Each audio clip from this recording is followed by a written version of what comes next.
Hey everybody, how you doing? I hope you're having a wonderful day, evening, midday, morning, wherever you're watching or listening to this. I hope everything's well. Thanks for tuning in to a brand new Ike Live 2.0. We've got a really good one for you today. Joining us first time on the show is a fierce competitor, interesting guy, good dude. My friend Bernie Schultz joining us on the show in just a little bit. First off, before we get into this real quick, I hope you're enjoying the new format. I know for a lot of our fans, 10 years we've been doing this podcast. Super long time. It flies by. But I hope you're enjoying this new format where we're able to get a little bit more up close and personal with our guests. And I couldn't think of a better guest today to get up close and personal with than Bernie. So looking forward to that. Want to thank our sponsors, of course, Mystery Tackle Box. We're going to be doing an unboxing here at the very end of the show. If you're familiar with it, you know what's inside that thing. It's like magic, man. It comes to your doorstep once a month. It puts in your hands baits that are new, techniques that are new, lures that you might not see out there. It puts those in your hands once a month. Head on over to mysterytacklebox.com. Use the promo code Ike Live, and you're going to get 30% off your first Elite box. That's the red maroon colored one. And 50% off your first Pro box. That's half off your first box. Use the promo code Ike Live. It's an awesome product. Also, want to thank the Ike Foundation, great supporter of this show. We got a couple things going on real quick. We have our first kids event this weekend coming up Saturday over on Lums Pond in Delaware. If you know a kid that loves fishing, that's never fished, doesn't matter, bring them out. It's going to be a great event. Go to ikefoundation.org, get more information. And then the big news, June 6th, Saturday, June 6th, is our Pro-Am event on Upper Chesapeake Bay. It's a great event. First place, brand new bass cat boat, brand new Yamaha motor. Big prize for this part of the country. It's on the Upper Chesapeake Bay once again this year. Head on over. Our field is limited to 110 competitors. So please head on over to ikefoundation.org, sign up for that event.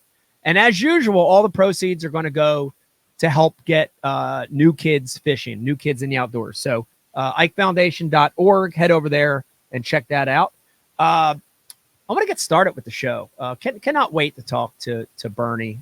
So we're gonna patch him in, and joining us for the first time, Bernie Schultz. Bernie, hey, how's it going? How you doing? I'm good, man. I appreciate you putting me on the show for a change. Dude, thanks for coming on. This has been a long time in the making. Honestly, like I think my producer that produced Ike Live for years and years, we've had you on the hit list, and then something would always happen. Like, I don't know, he wasn't a very good producer, so the show would explode or the stream would end or something would happen. We would never get you on, but I'm so happy to have you on. Are you getting a little time at home? I know it's been an interesting season where we've had a lot of back-to-back events, a lot of just weeks, 1 week off. Are you getting a little time at home? Where are you at right now? Yeah, I'm at home now. And you're right. Three tournaments in 4 weeks is a lot, but a lot. And we leave next week for another one. But things slow down in the summer, and the pace is slower, so we can kind of focus on individual events instead of a stream of events. But yeah, it's good to be home and recharge and get ready for the next one. Yeah. All right. First, I got to say this right off the bat, dude. Tremendous season, Bernie, for you this year. Tremendous, very, very good season for you. Yeah, I'm having some good days. I've had a few bombs as well. I keep kind of blowing Saturdays. When you get to the weekend, that's where that's your shot to really climb the leaderboard and gain points. I've been leaving too many points on the table, taking chances. You probably can relate to this. Once you make the cut, it kind of frees you up. Yeah, and you are inclined to maybe take a few chances, and sometimes that pays off.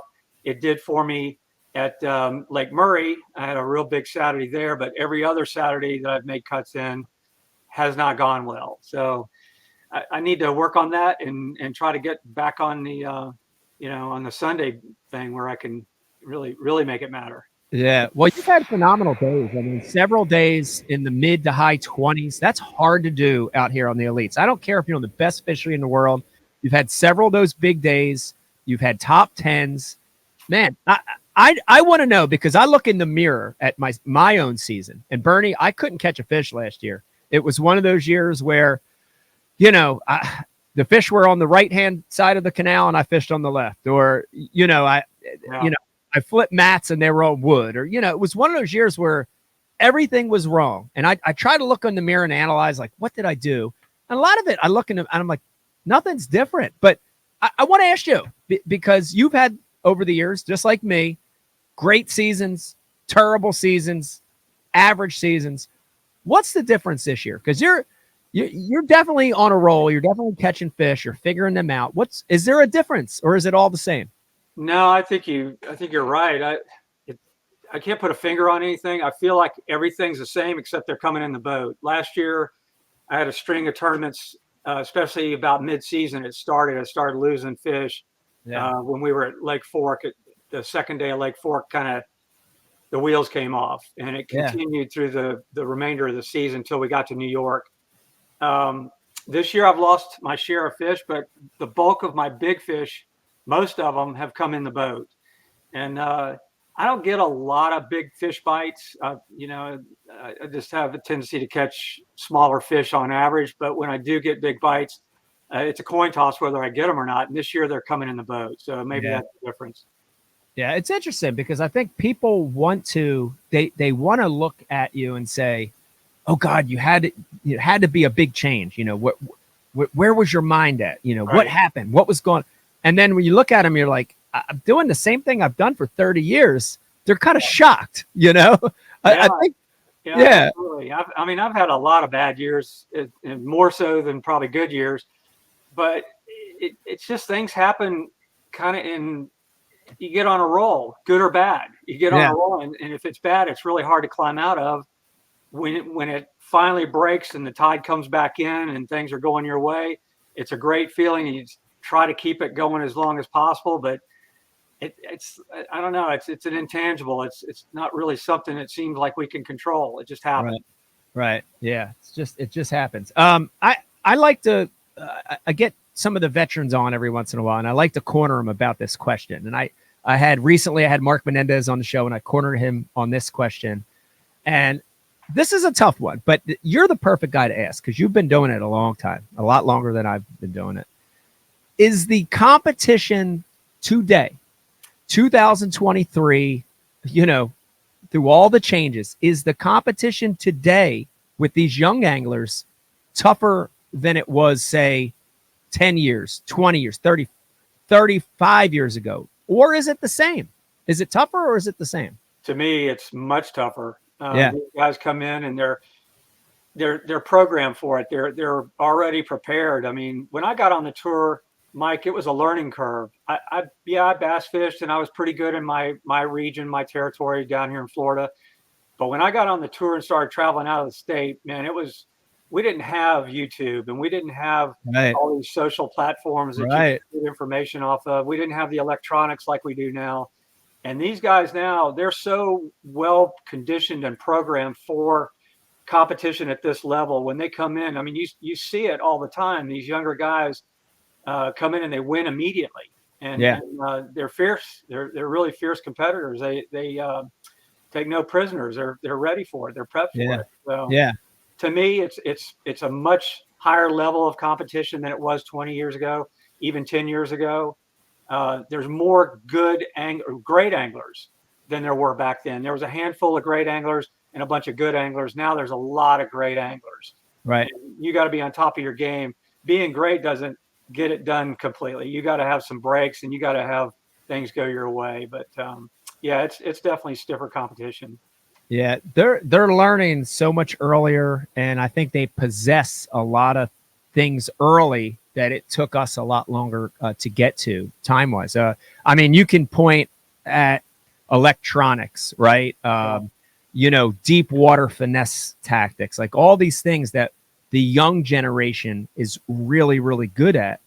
But are there things that the older guys like us, are there things that the older guys possess that the young guys don't? Yeah, I mean, in my case, I think I have patience more so than a lot of the younger guys. Sometimes that works against me, though. I can, I'll fish an area. You've seen me do this over the years. I'll fish an area till the cows come home. I mean, I've Yeah. had people pull up to me and ask me if I'm broke down. I'm, I'm fishing a spot so long. But, when I get dialed in an area, I don't like to give it up. And I feel like if it's a good area, more fish will come to it. More fish will use it. The guys nowadays, it just seems like the milk run pattern is so part of their game plan. It's like, they're always on the move, and that there's a lot to be said for that Yeah. approach. I mean, timing is everything, and guys will figure out a series of spots that they continually hit through the course of the day, thinking at some point they're going to land on them at the right time, and it works. It works well for a lot of people, and it's worked for me. But usually when I do the best, it's when I find a single spot or a couple of places where I can anchor and not literally, but you know what I'm saying? Yeah. Camp and really exploit the area. Yeah. Concentrating on a group of fish, right? Like identifying an area and saying, look, fish live here. I'm going to figure this out, right? Exactly. Instead of running to what might be, staying with what you know. And I love that. I love that strategy. Yeah. That's kind of like the Florida mentality. I mean, especially during the winter when we have cold fronts, when you get in an area where there's fish, you better slow down and really milk that area. And I mean, glacial speed. Yeah. Florida's where dead worming kind of got its wheels, or dead sticking. Some people call it that. But Mike, if you don't mind, could I take an opportunity? I'd like to say publicly, give an apology to one of the elite guys from the last event. I got in a situation with Caleb Kupal, and I want to apologize. I did something that was really out of character for me. The first morning of the tournament, I was in the last flight, and I got to a stretch of grass that I thought there would be no chance of getting on. It was really thick with shad. The shad spawn was really good there. I found it the first morning of practice. And to my amazement, when I'm running up the river, this spot's barren. Nobody's on it. So I pulled in, and it was game on. I mean, in just a matter of minutes, I started catching these fish, big ones too. Yeah. And pretty soon, camera boats started showing up, which, when they show up, you're doing well. So probably in a couple of hours, I had like 16 pounds of fish. And in that tournament, that's a lot. That was a lot. That was a lot last week. Yeah. It was a tough tournament. And so I stayed on the spot even when the spawn was over. I wanted to make sure I established the water.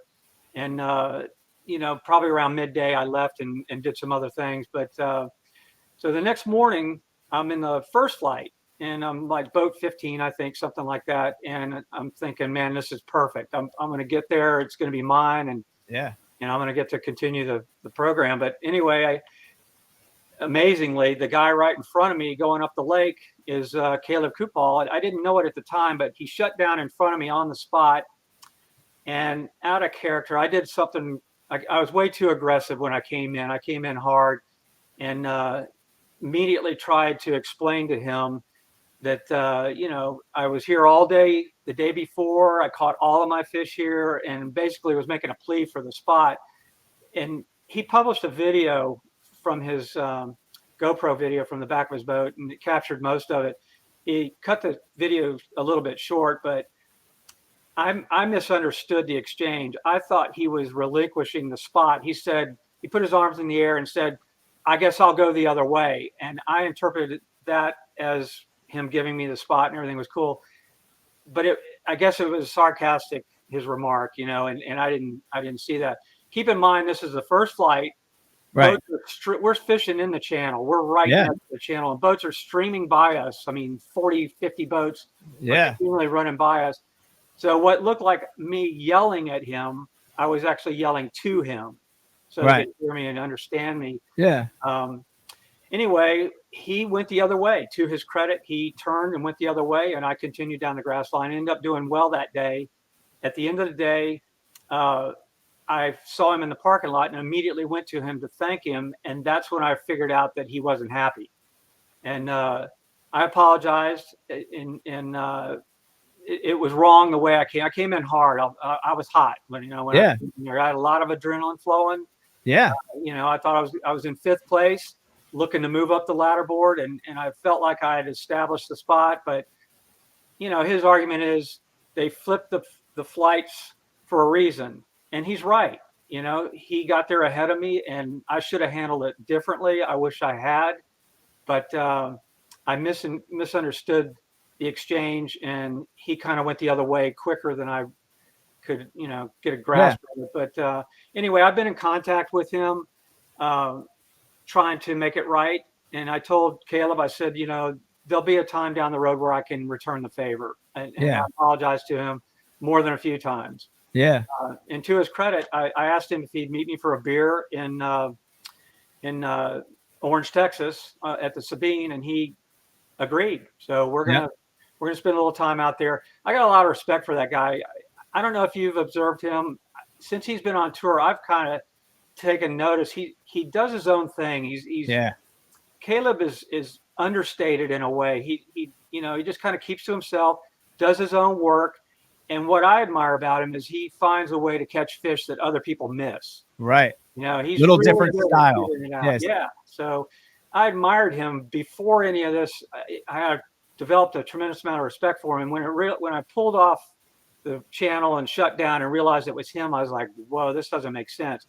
Caleb's not the kind to encroach. Yeah. And he legitimately felt like it was his turn on the spot, and rightfully so. Yeah. I wished I'd handled it differently. Caleb's a good guy, and I'm hoping we can get past it and be friends down the road.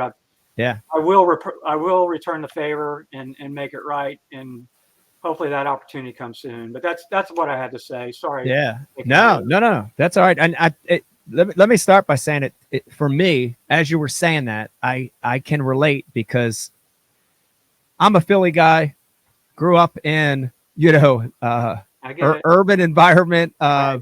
very ethnic, hardcore family, bunch of Italians. Right. And I can tell you that apologizing, realizing, you've made a mistake or whatever, it's a hard thing. Like I've struggled with that my whole adult life up until recently as I got older, and it's hard to apologize. So hats off to you for doing that. But it did bring something up, which I think I didn't have this on my notes, but it's a great chance to talk about it, which is, listen, this stuff has happened from the infancy of bass fishing. Every day. Every day. Day. Yeah. You've been doing it forever. I think sometimes people think this is like a new phenomenon, that people, get into, they're trying to fish the same spot and they're getting into it. So this is not new, but I think there are two ways to handle it. And I'm going to say this, I'll probably get some heat for this, but I think both are effective. And the one is what you just said, you're charged up, he's charged up, and both you guys use that aggression to try to, intimidate the other competitor to leave, to give the spot up. And I'm saying this because I've done this. I am so guilty of using this approach myself. Right. So that's that's one way. And then the other way is, you go in and you stay positive and you use positivity to work together. And that one has been, for me, a lot harder over the years, especially early in my career. Right. And I think it's like the more that, you have stuff happen to you, like when I was a co-angler, I saw Denny and Tommy Biffle get into it. Bernie, this is the most amazing thing. I was a co-angler at Lake Norman, 1993. And I watched Denny and Tommy Biffle, at the time, heroes of mine, right? I'm a young guy and I'm a sophomore in college. I watched them get into this giant intimidation battle. And Denny won. Denny intimidated, of course, Biffle to leave the spot, right? So, you sort of learn by your surroundings, right? And I've been into arguments with Edwin Evers and Kevin Van Dam and some of the best guys in the sport, similar situations. So it's nothing new, but is it wrong to try to use the aggression factor to Well, that's not my that's not my approach. Yeah. What I try to convey to Caleb, and I think it bears repeating. Communication goes a long way. I think had Caleb stopped the first morning and said, "Hey, I know about these fish too. What do you want to do? Do you want to? I mean, if I give them to you today, I'm going to be here tomorrow, and you're out. Or do you want to work together?" Right. I would have said, "Come on, get in," because I definitely wanted to come back the next day, and I'd have worked with him. But Caleb didn't stop. Caleb ran by, and I saw him run by after the camera boats were there. Guys were going up and down the river trying to hit as many spots as they could in the morning. I mean, that morning bite was crucial, as you know. Yeah. And so I saw a number of guys go by, and I got camera boats on me. I'm going to take notice of who's going by, because if there's an issue the next day, I want to be able to know, and say, look, you saw me here, you know what I've done. Right. But I just wish Caleb had stopped that first morning and said, look, let's work through this. It would have changed the whole outcome. And there would have been no altercation. It really wasn't an altercation. I just misread things. And again, I was wrong. And, I just wanted to clear the air on that. And hopefully Caleb and I can work forward and make things right. Yeah. But that sounds like that'll happen. It's I think the other thing to keep in mind for guys listening, and the guys have had experienced this, is it's competition. And what I've learned over the years, it's like a lot of things happen in the heat of competition, but once the day is over, you should have the ability to communicate, talk, and be normal and be adults. And that sounds like that's what happened. So he was very civil in the parking lot when we talked. He's been civil since in messaging and whatnot. Very understanding. He posted the video, and then he took it down, which I appreciated. And then he posted a follow-up video where he kind of explained that things happen. He tried to explain the scenario of the morning where everybody's jumping from spot to spot and guys were stepping on each other's toes, and that he was guilty at some point, not necessarily in that tournament, but he's been, in that same situation where he was the aggressor. Right. And to his credit, that was, I appreciated that as well. But, it's, as well as I do, depending on the person that established the water, it can go down a lot of different ways. I mean, Shaw Grigsby's one thing. Shaw's going to say, yeah, no problem. Denny Brower or Greg Hackney or Lane, you're going to get a different response, and you're probably going to get an ass chewing is what you're going to get. So, and that's even on the second morning. That could be on the first afternoon of the first day. Yeah. I mean, those guys are pretty territorial. I'm usually not that way, but man, I was in 5th place looking to climb the leaderboard. I had a bad tournament at Santee, and I was trying to make up for it, and I had a ton of adrenaline pumping, and it just I didn't handle it in the best way, and that's out of my character. But anyway, I didn't want to take over the program. No. I wish Caleb was on. We could include him in the conversation. Yeah, he's a solid guy. He really is. I like the way he handles himself on the water and off.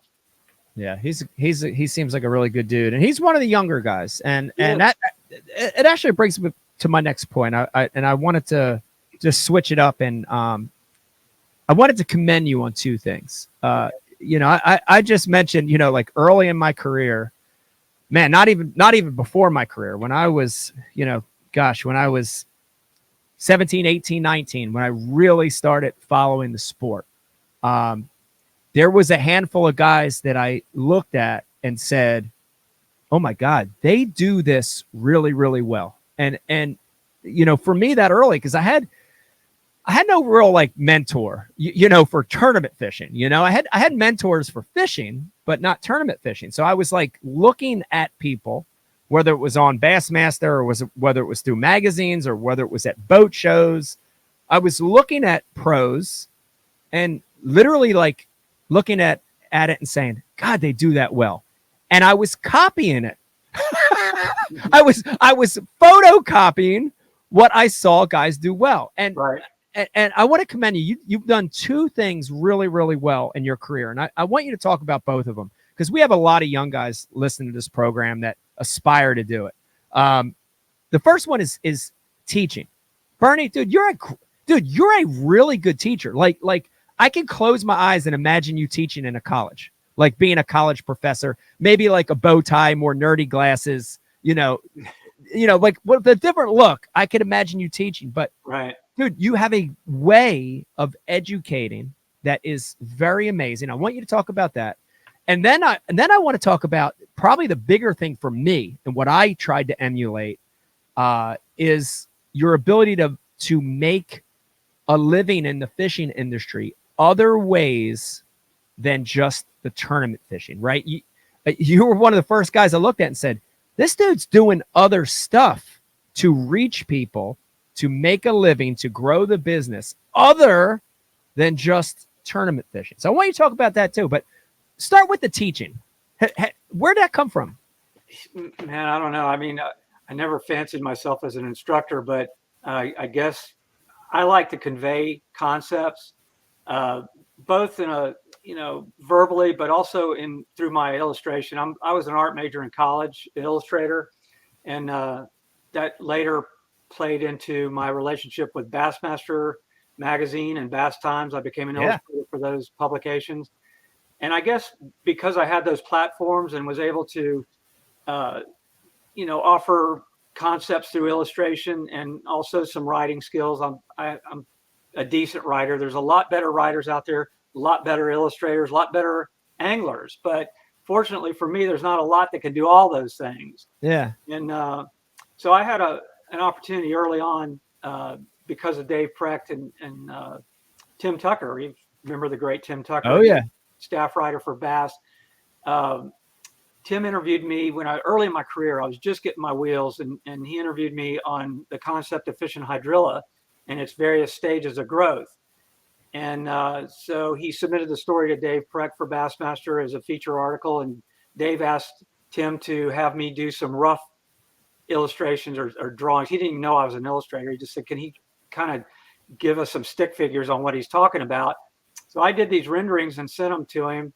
And he called me the next day and said, would you be an illustrator for Bassmaster magazine? I said, sure. Wow. So that was the start of it.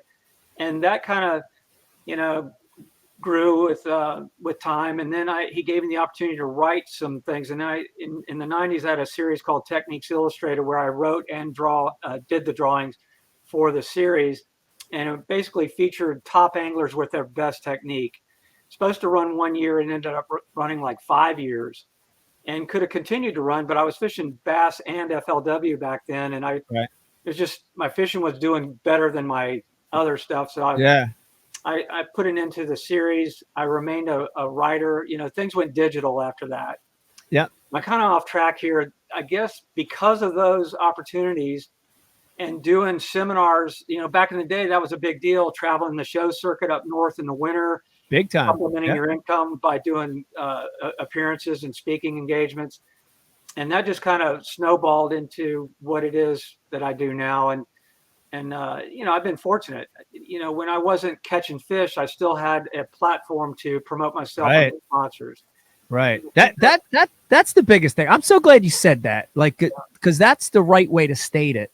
So many of these young anglers, and I look at the questions and the comments that come through, and they just want to fish. Right.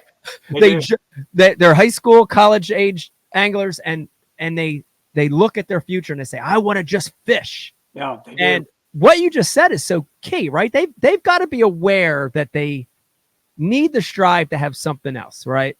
Absolutely. Yeah. I tell every kid that I talk to, stay in school and get some communication skills, learn advertising, take classes, whatever, journalism, anything that can give you an edge on the next guy, because there's a lot of great anglers coming up. So separate yourself, give yourself additional tools that make you more, appealing to potential sponsors, to the media, and by all means, learn to work with media. I mean, at any level, locally, regionally, nationally, internationally, you can't ever have enough media contacts in this business.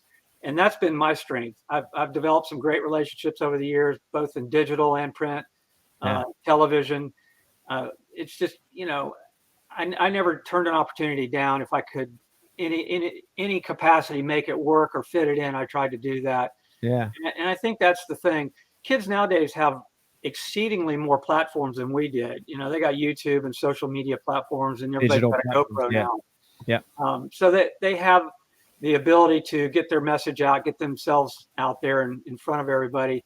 But you got to have some skills, and communication skills are huge.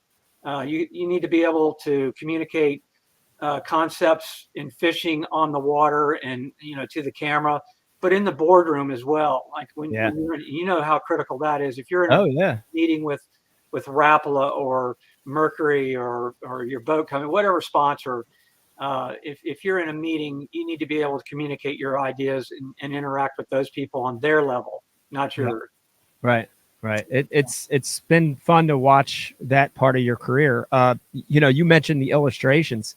Like, I think for me, I have this weird memory of things when I was younger in fishing, and a lot of it is the old Bassmaster show when it was on. I think it was TNN or TNT. Like these moments, iconic moments that I watched. Right. But a lot of my memories too are those illustrations. Like, I'm embarrassed to tell you this, but was definitely a fanboy of what you were doing, and I can close my eyes and remember illustrations. Like, this is how embarrassing it is. Like, I remember Rick Clunn won a tournament on Thousand Islands, and he ran. This is back when smallmouth didn't win, and he ran out of Clayton and he ran all the way across over to Henderson in one of the Great Lakes, and he was fishing a Viber shaft spinnerbait, and he was burning a spinnerbait for smallmouth. Dude, it was for guys that lived up in the north. We didn't even think about smallmouth at that period. It was all largemouth, and all of a sudden, Clunn wins this tournament. It was an invitational, and I remember getting the Bass Times and seeing the illustration that showed these smallmouths around scattered stalks of, I think it was milfoil, on this flat glacial rock. And like, those memories stick with me, man. I know there's people listening right now and saying, "Oh, that Ike's a geek," but it sticks with me, man. They were powerful. You were affecting people with the illustrations, man. Yeah, it was a neat time, and I hate to see stuff like that kind of go to the wayside over time, but everything's digital now. And I wasn't trained. I was an old school illustrator, everything by hand, and then the transition towards digital illustration and art changed, and I got kind of pushed aside. But my writing has kept me in there, and I enjoy that. I've got a column at Bassmaster.com, one at InsideLine.net, which is the Yamamoto site. Yamamoto, yes. And then also I have a column at Just Fishing, which is an Ontario online and printed publication. So I still have the platforms, and I enjoy it. It keeps me relative when I'm not catching fish. Yeah. It gives me an opportunity to share concepts and techniques, and they're not all my techniques. A lot of times I'm talking about how Mike Iaconelli fishes a jerkbait, or somebody fishes a Ned rig or whatever. Just, I like to convey concepts and help people catch more fish. Yeah, that's awesome. You mentioned sponsors, and I didn't even have this on my sheet, but I did want to talk about this real quick, which is we've had people on the show over the years that are amazing anglers that have been through, a gamut of sponsors, right? Sure. They were with Pradco, then they went here, then they went there, then they went there, and they're very successful, but they've just kind of kept that going. Then we have other guys like yourself that have done a really good job of maintaining long-term relationships with sponsors. Talk about that a little bit, because I think there's something to that you're doing something special that other guys aren't. Yamamoto, Fuji, Shimano, Mercury, you've got this list that's really large. Hildebrandt, forever, right? How do you do that? Well, when I came into the game, I came in kind of as a understudy to a rep group. Really, I was fishing tournaments regionally, and I wanted to be a pro fisherman, and I knew sponsorship was critical, but I hadn't really won anything of any note yet. And I just got really taken in really by a friend that was a rep, Sil Dawson. He was repping Fenwick and Rapala at the time.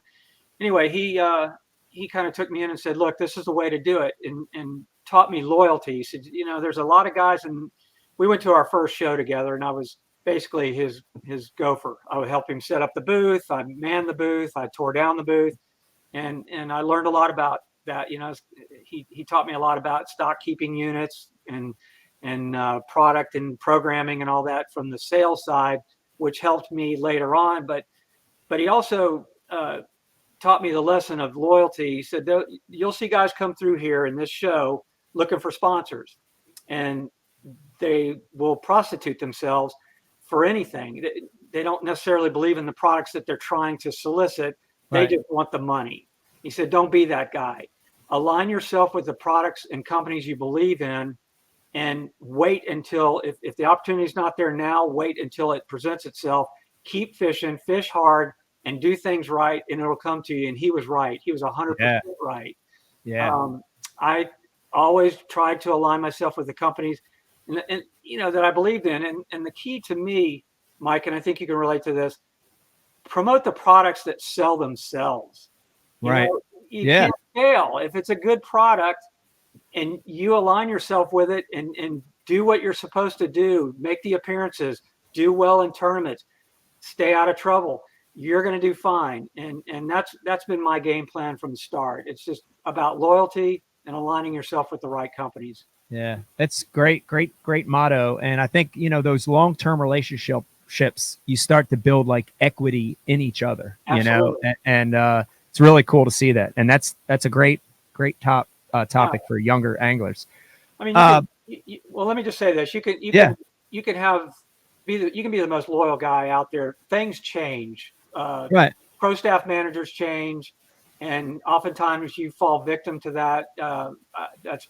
That's occurred to me more than a few times. I didn't want to leave, but they had a different marketing program or concept, or they wanted guys that represented a different demographic or a different age group or whatever. So you got to roll with the punches sometimes. But fortunately, if you establish yourself as a good promoter and a solid competitor, and you work outside the fishing, you know, when you're off stage or off the water, you're still promoting. That the right companies will take notice, and it'll come back to you. You'll always have a job. Yeah, well, that's actually a great segue, because a lot of the questions I try to ask are for the audience. And this question's for me. This question's for me.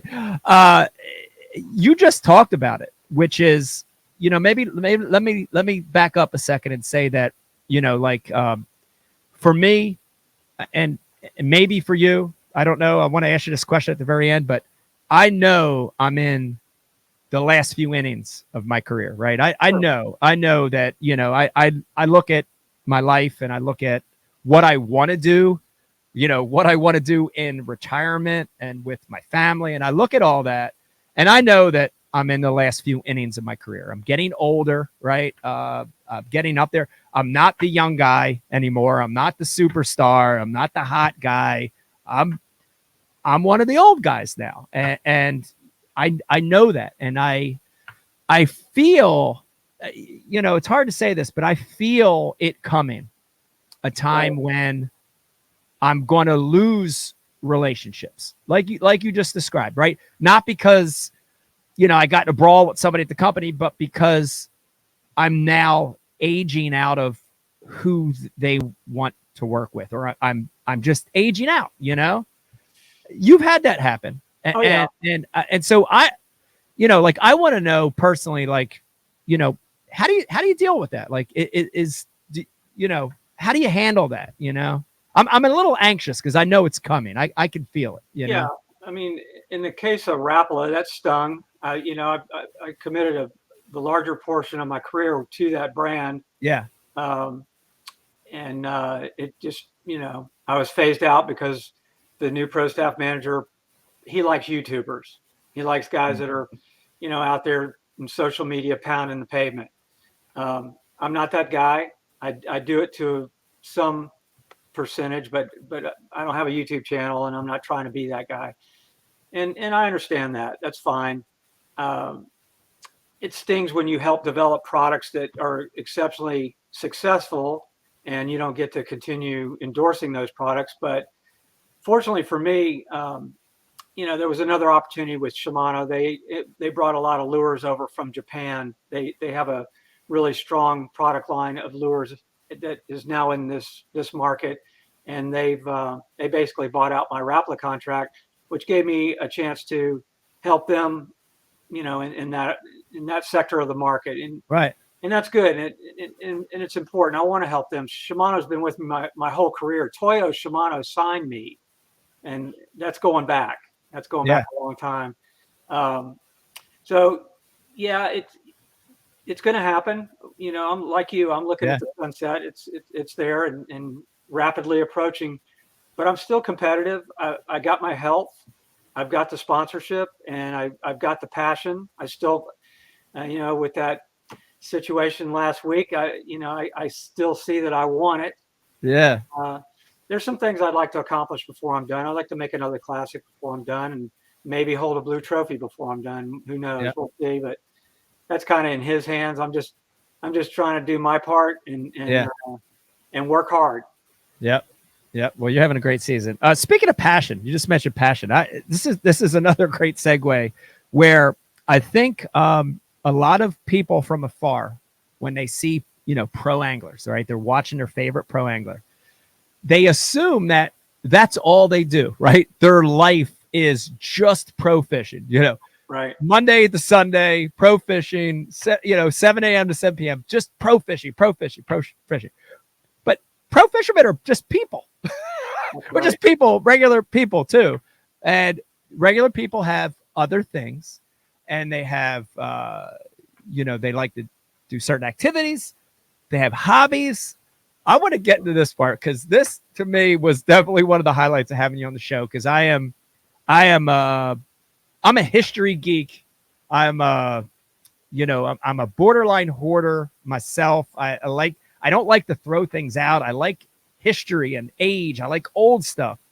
And I want to get into, you've got one of the coolest hobbies that I think that's out there.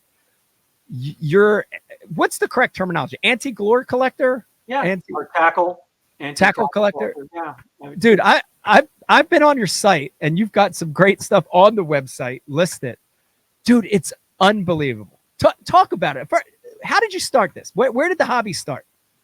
Probably my grandmother was an antique dealer, and I used to go with her as a kid. We lived out in the country on a lake, and she was on one side of the lake. My mom and dad built a house on the opposite side of the lake, but a lot of our weekends were spent with them, and she would go to garage sales, estate sales, flea markets, and I got the job of going along with her and carrying stuff that she bought and putting it in the trailer or the car or whatever.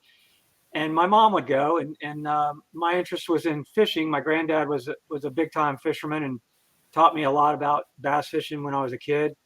And so I kind of gravitated to the things that interested me most, and that was lures. Yeah. Lures.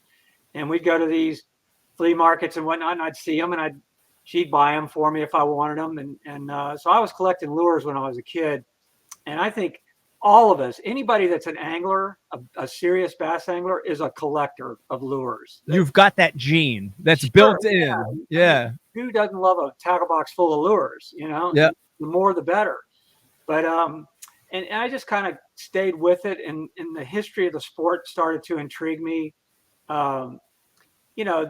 They're basically the tools of my trade, and I feel kind of an obligation. I think others should also want to know more about the history of the sport. The lure as we know it, the plug, the wooden lure. Yeah.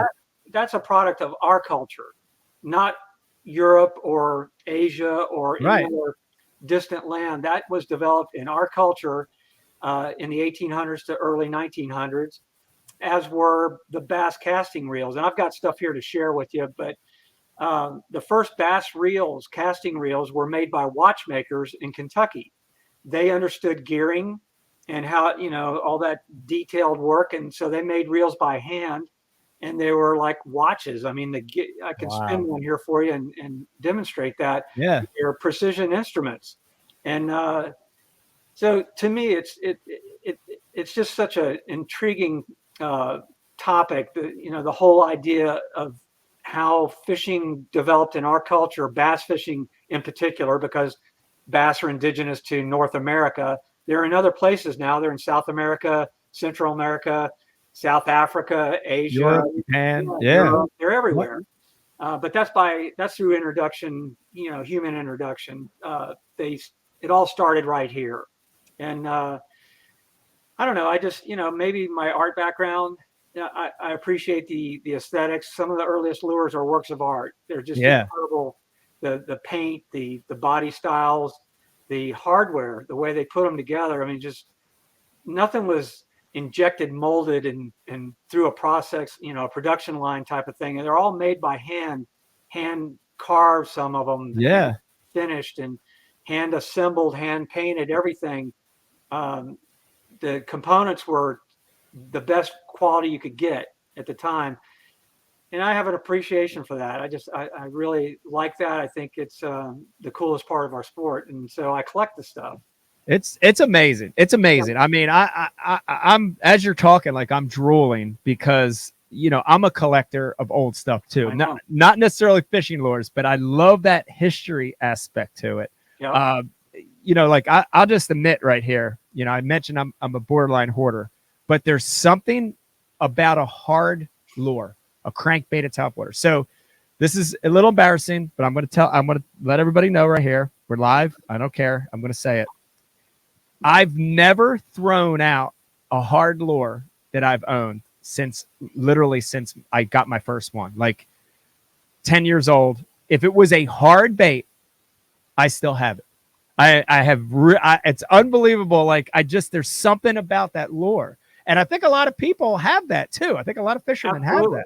Absolutely. But when I'm on this page looking at some of your baits, like the beauty, the history, that stands out. But the other thing that really hits me, and you mentioned a little bit, is this is iconic US stuff that, like, I hear all the time people saying, oh, that's a copy from a Japanese lure. And I'm looking at a lot of these lures right now. I'm looking at, and I invite everybody to go to Bernie's website and look at this stuff. It's unbelievable. But I'm looking at the Florida Shiner, and this is by FLB Flood. I got one right here. Yeah, it's here, dude. It is a Bernie. It's a hard swim bait. It's like without the joint, that look could be a herring swim bait of today. Look at that thing. It's a freaking herring swim bait from today. Like, it's mind blowing to see that. And how old's that one, Bernie? Give me the age on that one. This is probably the 30s. And what's unique about this bait, Mike, you can't probably see it too well, but that's the line tie right there. And there's one on the other side. It's called the famous circling minnow. And the idea was to throw it out there. And if you wanted to go left, you tied it on one side of the bait. If you wanted to go right, you tied on the opposite side. And they were made by this guy was actually an orange grove farmer in Florida. His name was Frederick Luke Breeden Flood. That's a mouthful, but anyway, Frederick Flood. It's called the Flood minnow, and there it is again. Sorry. Thing is basically unbelievable. It's thin. It's a thin bait. It's long, and it is a swim bait. Basically, a hard body swim bait. And he was a cool guy. He made them in all sizes. But the concept that was so unique is the fact that it would swim in a circle, or at least that was the way it was promoted. Like an injured minnow, like just spiraling on the top. Yeah. It would kind of carve to one side. So if you're, fishing the right side of a dock, you'd tie it on a certain side and it would swim to that side of the dock. So it's a weird concept, but that's what he did. And that's the cool thing. There was a lot of interesting concepts back in the days. Most of them were follies. They failed. But they had a short run. And in many cases, the ones that were the most novelty-like, those were the ones that didn't have a long run. They're very collectible because they didn't survive. Yeah. Right. There's not many of them out there. This is a cool bait right here. This is a super strike shrimp. It's made of celluloid Whoa. plastic, if you can see that. Yeah. See the eyes? The eyes are Whoa. actually ladies' hat pins from the period. This is in the 20s and 30s, if you can see that. It's that. So I'm Oh, looking at it, and I was just going to guess like 50s or 60s because you said celluloid, and I'm thinking all old lures are wood. This one's different. This is this is an early form of plastic. In fact, Mike, this is cool as heck. They're probably not going to be able to see this. It's on my site, but I got a frame here. If you can see this, it's hard to see. That's actually a flying machine. If you look right here, yeah, that's a flying machine that was towed by a vehicle on the beach in St. Augustine, Florida. And once it got airborne, the guy that was piloting the thing would pedal like a bicycle mechanism to flap the wings. And it's called an orthopter. This one flew about maybe 50, 60 yards and then it crashed. And the guy that was making the shrimp in St. Augustine bought the aircraft after it was destroyed. Yeah. For the plastic, the celluloid wings, because that's what he wanted to make his shrimp out of.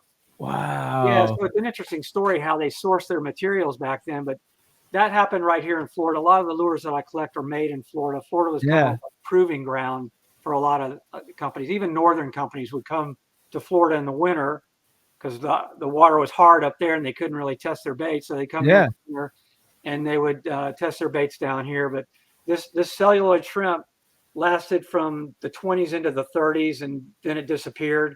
But it is the coolest thing. And it's articulating the paint jobs inside the body of the lure. It doesn't look like it, but it's actually inside. Wow. And the reason he did that is so that fish wouldn't remove it when they struck the lure. Right. It would last. Exactly. It would hold up. Yeah. That's incredible because I'm looking at that thing and I swear it looks like it's brand new. Like it looks like it popped out of a store yesterday. Yeah. That's incredible. The condition of that. It's a really great example. I got to share this one with you. Everybody loves a hollow-bodied frog. Yeah. But if you ask 99% of the anglers out there that throw them when the first hollow-bodied frog was made, they'd miss by probably 50, 60 years. The first hollow-bodied frog was made in 1895. There's the box. Whoa. Okay. That's the frog. And you can see the hooks between the legs. Yeah. Okay. I've actually got the frog right here. And I'm not going to squeeze it because the rubber's so old. But let me get where I'm supposed to be. There's the frog. Oh my God. Look at that. You can see that it had weedless hooks also. If you can see the weed guards over the hook. That is amazing. 1890s? Late 1895 is on the box. Yeah. And it's hollow rubber. And what's interesting is when you read the instructions, it says when the cavity fills with water, squeeze the frog. Squeeze it. I mean, how that speaks to today's frog. Oh my God. It's really changed. And this frog is 120 plus years old. I mean, look at the condition of this thing. That's crazy. I honestly, you're right. Like I'm one of the guys that would have guessed snag proof, 60s, 70s. That blows me away. And if Ish Monroe happens to be listening to this podcast, Ish, you were not the first guy to fish a hollow body frog. It's official now. Nor was Dean Rojas. Oh man, that is incredible. All right, so let me ask you this, because there's a lot of people right now that are watching and listening, and they're freaking out like I am right now, and they're saying, "Man, I've got stuff," or "My grandfather's got stuff." Tell me just a little bit about the hobby, like from a standpoint of what affects the value of that lure. Like I know a little bit from the collecting that I do, but is it condition? Is it age? Is it rarity? Is it a little bit of all of it? It is. It's all of those things. Rarity, scarcity. That's priority one. The more scarce, the better. The scarcer, the better. Condition's important. If you're a collector, you want to find the nicest example possible. But I've got lures that are beaters that I value just as much as those that are pristine because they're so rare. And it's eye appeal. What appeals to me might not appeal to you. You might like a certain body style, or you might like a different maker. You might like a different color pattern. Right. There's all different aspects of collecting that people can enter the hobby in, whether it's color collecting, body style collecting, the production, who made the lure or the period in which it was made. There's a lot of different categories that you can pursue. Some guys like reels, some guys like rods, some guys like ephemera, paperwork, advertising. There's just, that's the cool part about it. And when you go to these shows, there's organized clubs that sanction shows around the country. Yep.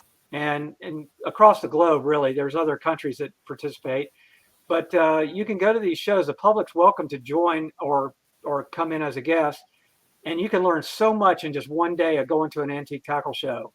You can learn about the history of our sport in a nutshell. Yeah. And the people there are, and for the most part, are very knowledgeable.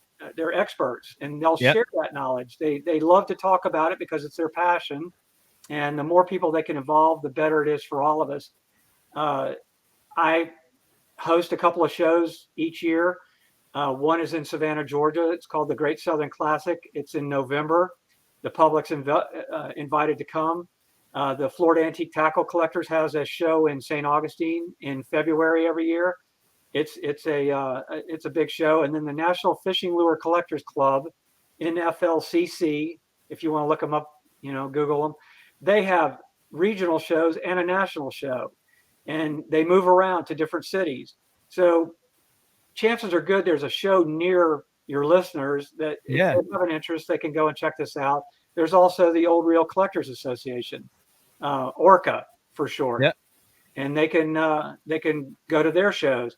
So there's an opportunity for the public to get involved, learn more about it, and I would encourage them to do so if they're passionate about bass fishing or fishing at any level, any type. Definitely, look into it and see if there's something there that interests you. It's super interesting hobby, man. I love it. I think it's phenomenal, and I know there's a lot of people. Maybe this is a good little tip and a good little way to end this segment is Sure. A lot of people have access to stuff and they don't know what it's worth. Like, as much as I am a flea market junkie and I love going to a flea market and finding a steal, there are people giving stuff away. So if there's somebody listening that's got, I don't know, their grandfather's collection and they don't know how to find value or how to efficiently sell it, what advice would you give them? I would say there's numerous pages on Facebook that are dedicated to antique tackle. Some are dedicated to a specific maker like South Bend or Shakespeare or Hedden. Then there's pages that are for all kinds of tackle, rods, reels, everything. So I would say visit those pages, join those pages, and talk to the people on those forums, and they'll give you an idea of value at no cost. You can get an appraisal in minutes. You'll get hammered. If it's good, your message box is going to load up in a hurry. Yeah. The other thing, and that's how it works. But the other thing is go to a show. You can't beat that one-on-one exchange with a guy that's knowledgeable, that'll give you the time and really he can look at your item or items. If they're, you bring a tackle box, they'll try to help you appraise what's in it. They're happy to do it. Yeah. And if you want to sell them, you can. A lot of these shows have auctions, and the bidding can get very aggressive. They're collectors. They're hardcore collectors, and if something good comes through the door, they're gonna compete for it. Yeah. Kind of like fishing holes. Oh man, it's so. There's ways to do that, and also you can go online. NFLCC has a website. The FATC has a website. Just Google antique tackle clubs, and you'll find plenty of them. That's awesome. Now, this is just a personal question because I have my own strange, weird hobby. But has eBay helped or hurt antique lure collecting? Yeah, that's good. Both. No, I was quick to answer that. Too quick, really. It's been good because when people realized there was value in antique tackle, it brought more of it out of the woodwork and less of it going in the garbage. Right. It's incredible how many young people clear out their ancestors' barns and just chuck the stuff. Yeah, whether it's a basement or an attic or whatever, Yeah. they come across a box of tackle and they don't know what to do with it. They think it's worthless, and there could be a gem in there worth thousands and thousands of dollars. I mean, Right. it's scary. There's a lure, the highest recorded value of a lure that changed hands was $120,000. And that's a single lure. So Whoa, my people at home, God. if you've got old tackle, my advice is before you do anything with it, get it appraised, get to somebody that knows what, and don't let the first guy buy it. Make Yeah. sure I'll give you $10 for it. yeah, exactly. You could be selling pennies on the dollar, but get a second opinion, uh, Yeah. and look into some of these forums. But yeah, it's a lot of it got discarded, and packaging. People don't realize that, like this lure box, that's an 1895. I can't go the right way here. Lure box. The box And is worth more. it's immaculate. It's immaculate. Looks like it was, yeah. It's worth more than the frog. It's crazy. It's worth more than the frog because packaging got thrown away, so there's less of it. Right. So same with the flood minnow, even though they spelled it wrong. There's the Florida Shinner. It's actually should be Shiner, but this box is worth as much as the bait that's in it. Just Wow. because it was that rare. So Wow. definitely get somebody that knows what they're doing before you discard anything. Yeah. Man, that's so cool. That's so cool. I love it. I love it. And my uncle is a flea market guy, and he always keeps his eye out for stuff. But I think there is more awareness now. Like, people kind of know. People know more now. Yeah, and I think that's because of the internet and eBay and all that. Absolutely. But shout out to Uncle Don for bringing me an old Bagley's or old Wigglewort every once in a while that he pays $1 for. Thank you, Uncle Don. You're the man. Except I'm fishing the Wigglewort still, so I'm not collecting them. So that's a problem. But I do love my old Wiggleworts. Real quick, before I get to the last question, Bernie, I did just want to pimp. I just grabbed 2 from my shelf, but it's the same exact theories, right? Like this is an ink from the 1890s, but it came out of an attic, right? So like embossed, but mint label. The label itself is what gives this bottle the value. And then I've got another one here. This is one that I actually dug. So I have a little love for this one, but open panel. This is an umbrella ink, long neck, which is unusual. Emerald green. This came out of a privy in Philadelphia. I dug this myself.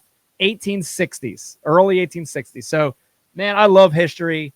If you're watching and listening, pro fishermen have other hobbies too. Absolutely. It's our passion. So don't hold that against us. All right, Bernie, this is a great way to wrap this up. And this is another, I'm curious about this because, again, I'm an older guy. You're an older guy. Speaking of old, I would never ask a woman this, but I do have to ask you this. How old are you, Bernie? 68. Because that's incredible because you really, really, you age well.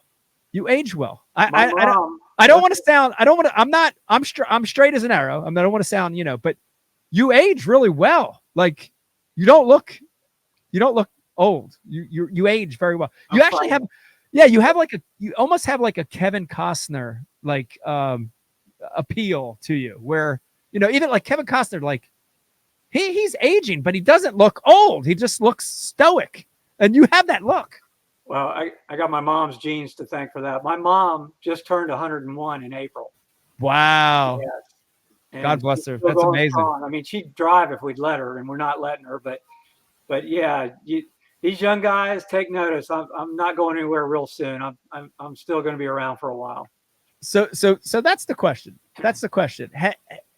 When is enough? When have you mapped it out, or are you on the other side of the fence, like Rick Clunn, who's just saying, you know what?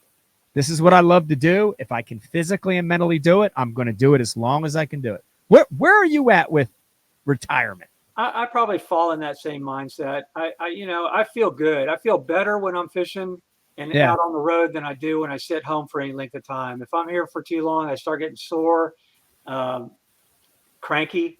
Yeah. I want to go do something. And when I'm on the road and part of that for me, I travel with Cliff Prince, who's about 20 years younger than me.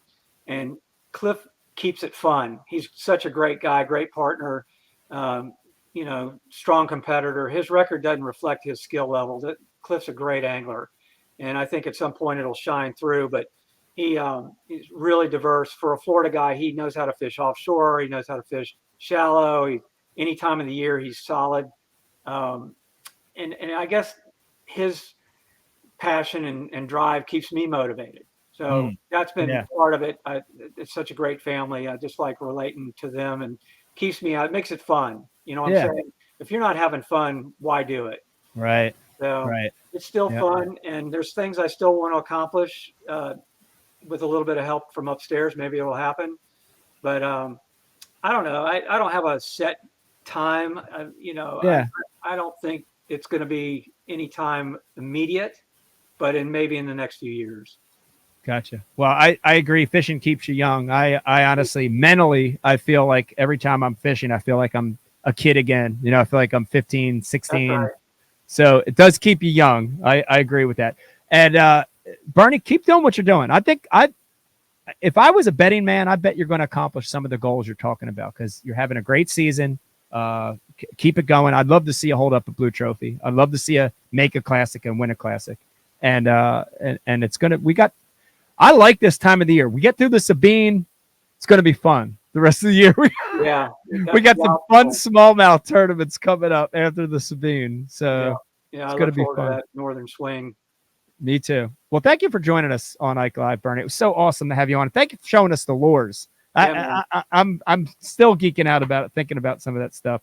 But real quick, what's your website again? Because I want people to go look at some of that stuff. Because honestly, it's mind blowing to me. But where can they see some of that stuff and follow you on the web? Yeah, BernieSchultzFishing.com. I have 2 pages on Facebook. I'm on Instagram, Bernie Schultz Fishing. They can follow my columns at Bassmaster.com and InsideLine.net and JustFishing.ca, Canada. Gotcha. All right, there you have it, folks. Bernie, thank you for coming on the show. I'm going to see you in a little over a week, and man, 10 pounds a day will be strong, I think. Oh yeah, I'd take that right now and stay home. Isn't that sad? It's funny to me that when we were coming to Delaware River, guys were belly aching. Oh God, the Delaware, and they caught them pretty good, you know. And now we're going to the Sabine, and guys aren't belly aching as much as the Sabine. Well, shit. 10 pounds a day there. You're in the top 10. I'm telling you. It's going to be tough. But safe travels, Bernie. See you in a little over a week. And thank you again for coming on. Thank you. Appreciate it. Okay. There you have it, everybody. Bernie Schultz. Man, that was awesome. Dude, I know you could tell because I'm blushing and my cheeks are red. But, dude, I love the history of the sport. So hearing Bernie talk about his career, hearing Bernie talk about the lures, what a cool hobby that is. That was an honor for me to have Bernie on the show. Very, very, very, very, very cool. So I hope you enjoyed that. All right, this is the part of the show. I know a lot of you guys love this part of the show, and we're going to do a mystery tackle box unboxing. Remember, we are one of the only live podcasts that does a live unboxing. And this week, we're going to unbox a Pro Box. Let me remind you, go over to mysterytacklebox.com. If you enter the promo code Ike Live, you're going to get 50% off, half off that box, and also 30% off the Elite box, if that's what you're into. But here we go. We're going to open this box, and this is the coolest part to me. This thing shows up on your doorstep. You walk over it, coming home from work. Oh, there it goes. You're so excited. It's like Christmas. You're like a little kid. And then you get your scissors or your pocket knife or your fingernail, and you go just like that. You hear that? And this, that snap of the lid. And when you open it,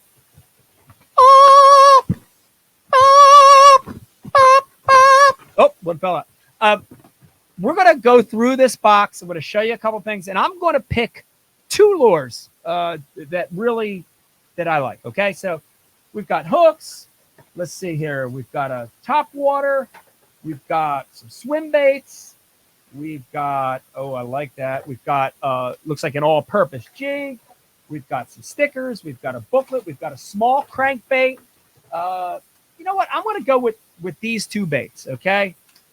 Let's go with this first one because I really am a fan of the different stuff.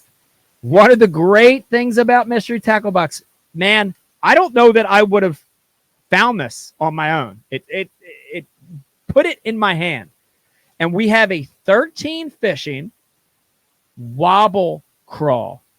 And it says rabbit ear tail. So it's a 4 1/4 bait. It's almost in like a brown crawfish color. Okay. Comes in this nice little clam. Let's open this thing up and see what we got. Very, very cool bait, guys. If you're watching, it's a crawl style bait, okay?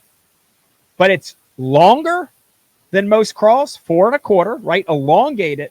And here's the difference. It doesn't have curly tail appendages. It has, to me, it looks like a little ridge on those ends, and it almost reminds me of like a chunk jig trailer. So I could imagine a movement, but more fluidity rather than big, wide movement. You could flip this. You could put it on a jig, a Carolina rig. I like that bait a lot. That's really cool. Never saw it before. That's 13 fishing, wobble, crawl, rabbit ear tail.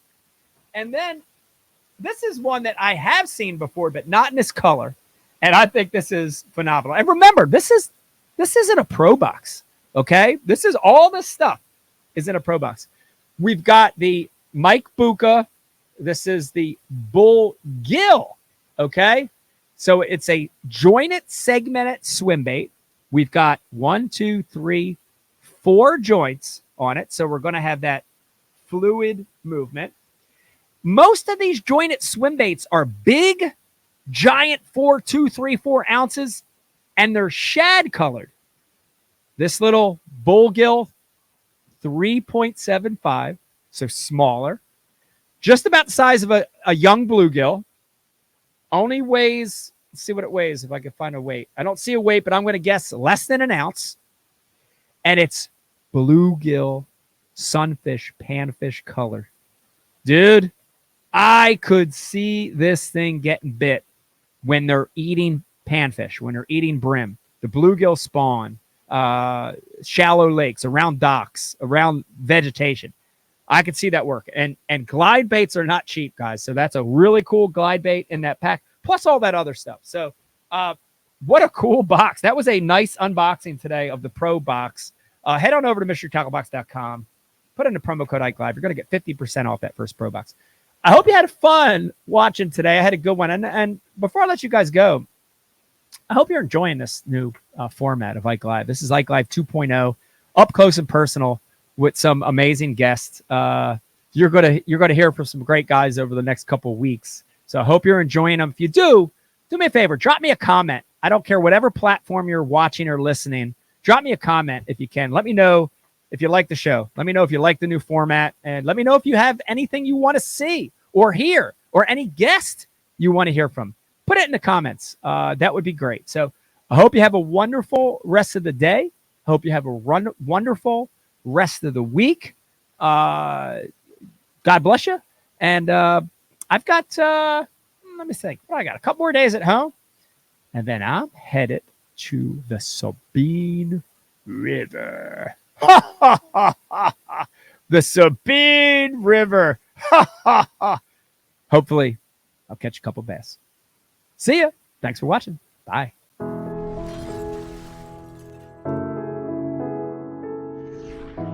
You know, right now where we're standing, we're in Camden, New Jersey. Yeah. Philadelphia is right there. This is the concrete jungle. And, you know, a lot of those kids, as they grow up, they don't fish. It's interesting because they're surrounded by water. You know, the Delaware River, the Schuylkill, ponds, city park lakes.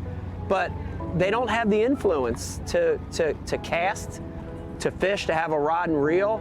And that became our focus, you know, is to target kids in what we call non-traditional areas, you know, urban areas, city centers, where the population's high, and let these kids have the experience. You know, it's amazing. I mean, some of the experiences we've had, whether it's Central Park in New York City, here in Camden, other parts of the country, even just casting.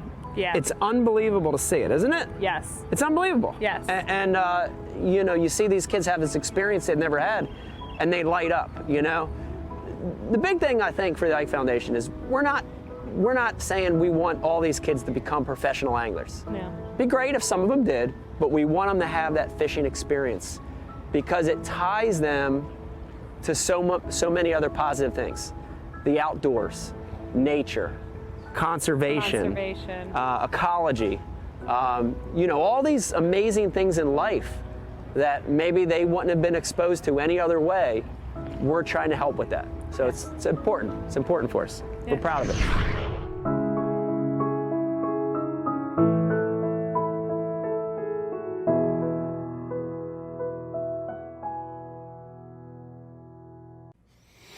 Four and a half inch drop shot worm, Bama bug. Finesse jig, PB&J, give me something hard. Hey, KVD here.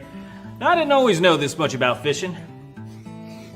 4-aught EWG worm hook. In fact, there was a time when I couldn't tell the difference between a jerkbait and a stickbait. But then I signed up for Mystery Tackle Box, the original monthly tackle subscription. And now I know more about fishing than I do about calculus. And he knows a lot about calculus. Plus, I get amazing extras like free fishing magazines. October 2016. Featured article, 4 places to throw a frog. Exclusive decals. Zombie bass. And how-to videos for all the great baits I receive. How to tune a crankbait. Is that underwater footage I smell? I got goosebumps. So if you're looking to develop enhanced fishing abilities like me, or you just like getting new tackle every month, go to mysterytacklebox.com and get your box today.